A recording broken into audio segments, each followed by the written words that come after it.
Good morning, students. Welcome back to Motilal Nehru Public School. Today, we will continue our chapter 2, computer devices. Okay, in last two videos, we have done about input devices, and then in last part, we have done processing devices. You can see here also, this is your processing devices topic, central processing device. In this we have read about various type of various different part of our CPU. Okay, so today we will start our output devices. In last video we have done also one input output device, that is monitor. So in this part we will continue that output devices topic. So let's start. Our second output device is printer. A printer is output device. We better know printer is our output device. It takes input. ये हमसे input लेता है. हम इसके अंदर देखो, जैसे कोई भी इन्होंने यहाँ पेज इन्होंने गिवन दे दिया, इन्होंने input दे दी, या फिर कंप्यूटर से हम क्या देते हैं, हम कंप्यूटर से कोई कमांड देते हैं. कंप्यूटर से हमने कोई कमांड दी तो वो क्या हो जाएगी, इनपुट हो जाएगी. एंड गिव्स द आउटपुट, और फिर हमें क्या देता है, ये आउटपुट देता है in the form of text, symbol and image. Text, symbol या किसी इमेज की फॉर्म में हमें क्या देता है, फिर ये आउटपुट देता है. Okay, in the form of hard copy.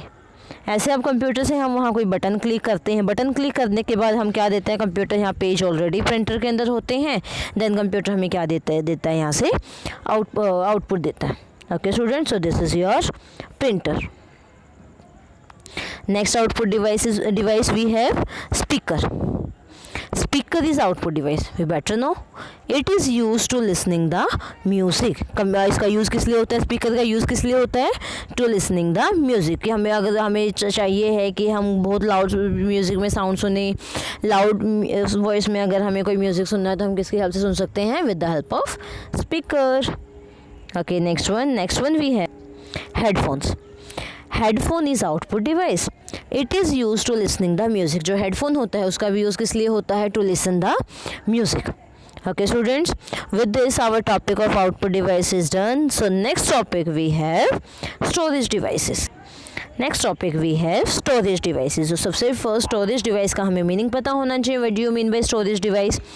A computer can store a large amount of data. सबको पता है कि जो कंप्यूटर होता है एक लार्ज अमाउंट में डाटा स्टोर कर सकता है. All the data and information is saved in its hard disk. जो कंप्यूटर के अंदर इनपुट कोई भी वो होता है, अगर इंटरनल अगर हम आउटपुट डिवाइसेस देखते हैं तो वो क्या है हमारे पास में, हार्ड डिस्क. कि जो भी हम कंप्यूटर के अंदर वर्क करते जाएंगे वो किस चीज़ के अंदर सेव होता जाएगा, आपका हार्ड डिस्क के अंदर. अपार्ट फ्रॉम हार्ड डिस्क के अलावा CD, DVD, pen drive are also use to store data permanently. जो CD, DVD, पेन ड्राइव का भी हम यूज़ करते हैं डाटा को परमानेंटली स्टोर करने के लिए. These are called computer storage device. इन्हीं को क्या बोला जाता है, कंप्यूटर के स्टोरेज डिवाइसेस इनको बोला जाता है. So let's start students. Explanation of storage devices one by one. First one we have hard disk. It is main storage device. जो हार्ड डिस्क है आपका, ये मेन स्टोरेज डिवाइस है. It is located in the CPU box. ये कहाँ मिलता है आपको, हमें बाहर से ये कहीं भी शो नहीं होता है, बट ये जो CPU का बॉक्स होता है, CPU के अंदर बॉक्स के अंदर ये अंदर फिट होता है. It saves whatever we do on the computer. ये उन सब चीज़ों को सेव कर लेता है जो भी हम कंप्यूटर के ऊपर वर्क करते हैं. ओके, जो भी आप कंप्यूटर के ऊपर वर्क करते हो सभी डाटा, कंप्लीट डाटा आपका कहाँ सेव हो जाता है, on the hard disk. So next one hour storage device is CD and DVD. Here is our CD. You can see here, this is our CD. CD is a circular disc. सबको पता है, हम यहाँ show भी हो रहा है कि CD आपकी कैसी होती है, एक सर्कुलर डिस्क होती है, गोल होती है. That is use to store data. ये भी डाटा स्टोर करने के लिए हेल्पफुल होती है. When we need to take it to somewhere else. जब हम चाहते हैं कि ये हमारा एक पोर्टेबल डिवाइस भी, अगर आप चाहते हो कि इसको आप एक प्लेस से दूसरे प्लेस पर लेके जाना चाहते हैं तब भी लेके जा सकते हैं. एक डिवाइस से दूसरे डिवाइस के अंदर यूज़ करना चाहते हैं तो वो भी आप इसको यूज़ कर सकते हैं. इसके साथ ही हमारा DVD है. DVD भी क्या होती है, एक सर्कुलर डिस्क होती है. सेम फीचर्स हमारी DVD की होती हैं, जस्ट दोनों में आपका डिफरेंस क्या है, CD and here CD and DVD। Just दोनों में डिफरेंस क्या है आपका, दोनों में जस्ट इतना ही डिफरेंस होता है, जो DVD होता है DVD के अंदर आपकी स्टोरेज कैपेसिटी ज़्यादा होती है।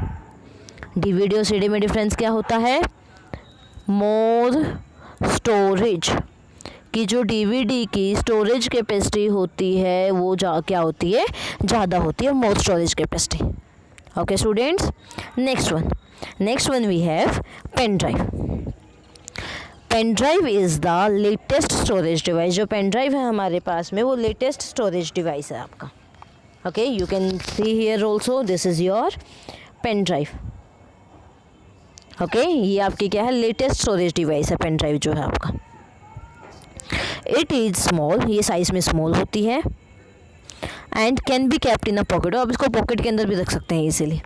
It can store data more than CD can store. CD और we can write hair DVD कि जितना CD DVD आपका डाटा स्टोर कर सकती हैं, BRD जितना डाटा स्टोर कर सकती है, उससे काफ़ी ज़्यादा डाटा आपका ये पेन ड्राइव स्टोर कर सकती है। Okay students, so this is your, and it is also known as USB flash drive, और इसको किस नेम से भी जाना जाता है, USB फ्लैश ड्राइव के नेम से भी इसको जाना जाता है। So what is other name of pen drive, that is USB flash drive. So students, with this your chapter done, chapter second computer device is done. In this chapter we have covered our topic input devices, output devices, processing devices, and last one storage devices. So students, thank you very much for this. If you have any doubt, you can add any doubt in the comment section. So learn it properly, read it properly. Thank you students.